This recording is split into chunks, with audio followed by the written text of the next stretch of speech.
Welcome to the world's first Straight Talk Solarcast. This is your go-to podcast for answers about solar. Brought to you by Solar Harmonics in Northern California, who invite their customers to own their energy by purchasing a solar panel system for their home, business, or farm. Each episode, we discuss questions facing people making the decision to go solar. The solutions to your questions are given to you straight by one of the leading experts in the solar industry, Jamie Duran, president of Solar Harmonics. Feel free to search our library for answers to questions that you're facing when considering solar. And now, here's Adam Duran, our host with the questions, and Jamie Duran, our solar expert with Straight Talk Solarcast. Hello, Jamie. Hello, Adam. How's everything in the land of solar this week? Oh, it's the solar coaster, as we've gotten accustomed. You know, some good, some bad, some unbelievable, some what happened now. All right, I'm going to buckle up. Woo, let's go. Yeah.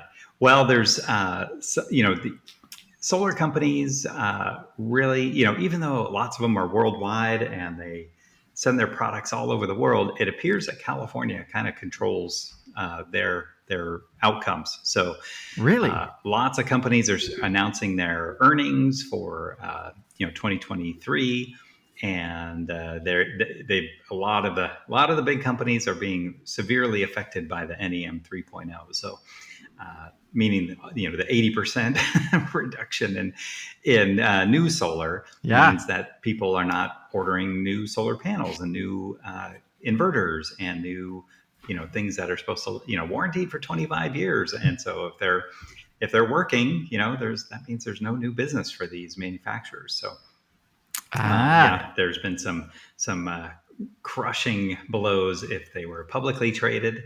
And we definitely need to watch this, because the hard part is if a solar equipment manufacturer, say you have a Solar Edge inverter on your you're using that for your home, and Solar Edge stops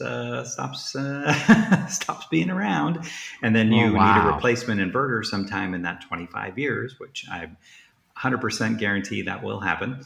And Solar Edge is not there, then what do you do, Adam? You have to find. You got to find an alternative, right? And then pay. I mean, you just have to understand that if they're out of business. Yeah, it's not the installer. It's not us. We didn't make it. We just installed it. We may have recommended it at the time. It's a great investment, but if they decide that they can no longer meet their needs or meet their obligations, it's just something to be aware of. And this was something that we were jumping up and down about with the NEM 3.0, that there's 300,000 people out there with existing solar panel systems. And if the solar is not working, most times people had financed these. And so most times they're going to be not only paying that electricity bill, the full electricity bill, but they also have to pay their loan payment on this equipment that is not working. So I'm sure they're super happy about that. Oh, my God. It's everyone's favorite. So yes. So what, and then on the positive side,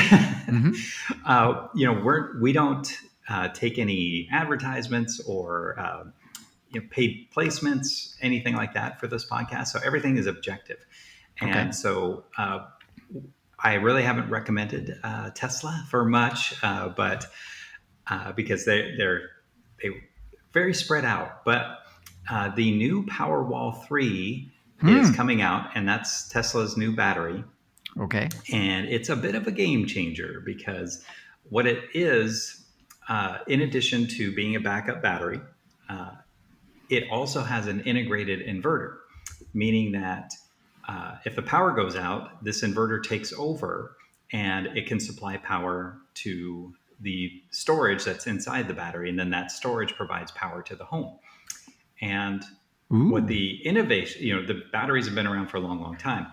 But now this inverter that's inside the Powerwall 3, we can connect solar panels directly to that.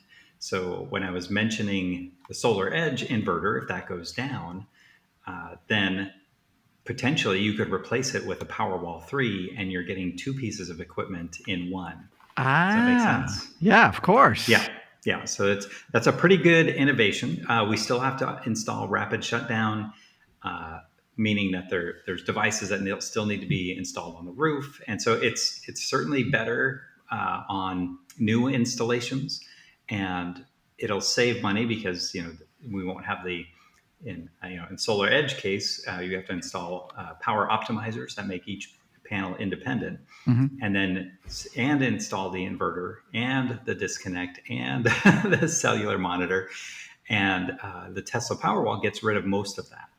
And so, you still have to buy the battery, you still have to buy all of that and everything, and it has to be installed.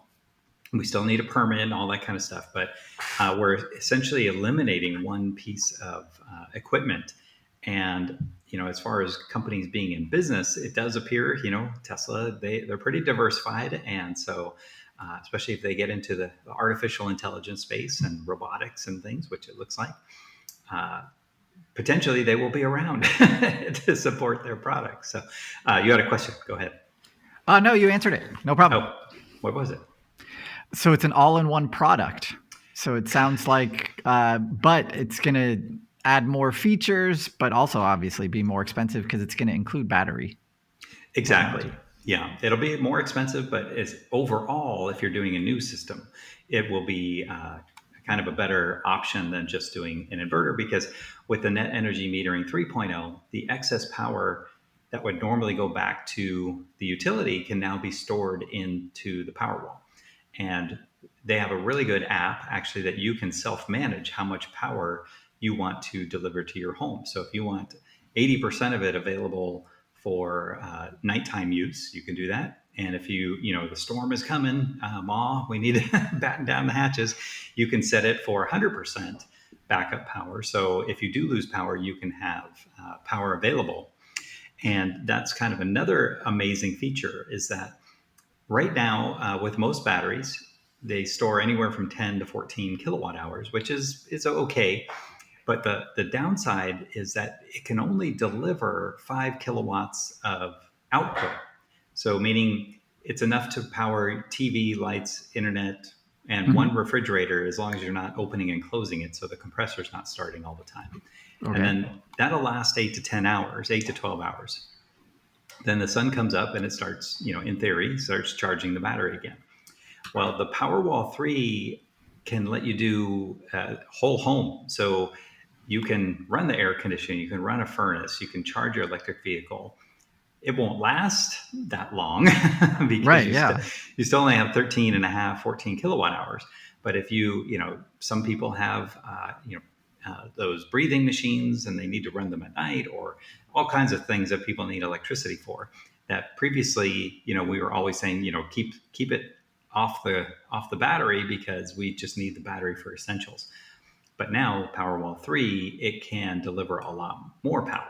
And so it'll, like I said, it'll, instead of going 8 to 12 hours, if you're running an air conditioner, it might be 1 to 2 hours. But that might be good enough in a really hot time of the year and power goes out, for example. So we think it's a pretty good innovation, and it can be expanded so you can do multiple Powerwalls. But so far, I have to give Tesla a thumbs up on this product. We haven't installed one yet, but it does look like they are available, and that we are, getting them ready.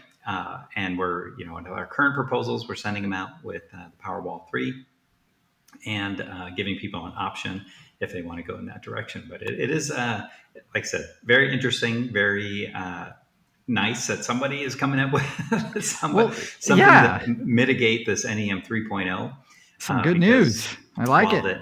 While the government is trying to phase out solar, it's nice that the solar industry is responding, saying, okay, well, we can pivot. We can come up with a technology solution that will work, and having an integrated inverter with the battery, and then being able to deliver that stored power much better and much, even so, almost no limitations. It's a pretty interesting and innovative solution to this net energy metering 3.0. So pretty interesting. Finally, some good news. Yeah. Well, and that I don't know about finally, but I told you last week there was a guy, a politician in San Rafael who's trying to repeal NEM 3.0, and there's another one who's saying we need to investigate this further, the solar incentive. And I've heard that there could be some California rebates for solar on the way. So nothing's probably nothing until next year, I would imagine. But yeah, it could be, where that incentive for net energy metering 2.0 was all on PG&E. Basically, they were forced to, and the other power companies too, they were forced to give this benefit. And so they said, hey, we're a private company. Why do we gotta help the state? And why are we're losing customers with this? It's kind of crazy that we're being forced to do this. And so now if the state can pick up the slack, which no one's excited about that, because everyone's hey, my taxes and all that stuff. But this is a big industry, and it doesn't just affect the workers in California. This is everyone in the supply chain. So, and everyone in that supply chain also supplies the rest of the world. So it's interesting, that California, it is a huge economy, and if politically, if this industry gets cut off, the ripple effect across the world is pretty staggering. So, like you said, this is the first real nice innovation to allow solar to flourish and keep going. And so we'll see how it goes and see what's coming next. Pretty interesting. All right, Jamie. Yep. Woo! I like the good news. Yeah. Excellent. All right, we're going to wrap it up there. If you have a question for Jamie for an upcoming episode, you know what to do. You can go to our Facebook page, Straight Talk Solarcast. Send us a message through there. You can also go to visit a library of our past episodes. Go to solarharmonics.com, click on the podcast link at the top of the page, and you'll be taken to that library so you can check them out. And if you have a friend considering going solar, this would be an amazing podcast to introduce to them, because it will save them thousands upon thousands of dollars over the life of their system. All of this information, it's so complicated because every situation is different. So the more you can arm yourself with this information, the more kind of better deal you're going to be getting. I mean, it makes total sense to me. So until next time, I hope you feel the same. See you. That's all for now. Thank you for listening to this episode of Straight Talk Solarcast with solar expert Jamie Duran. Join us each week for more answers to your solar questions. Speaking of questions, got some? Email us at solarcast@solarharmonics.com, and we'll be sure to give you an answer in an upcoming episode. This episode of Straight Talk Solarcast is brought to you by Solar Harmonics, the leading solar energy developer in Northern California, who invite you to own your energy. Visit them on the web at www.solarharmonics.com.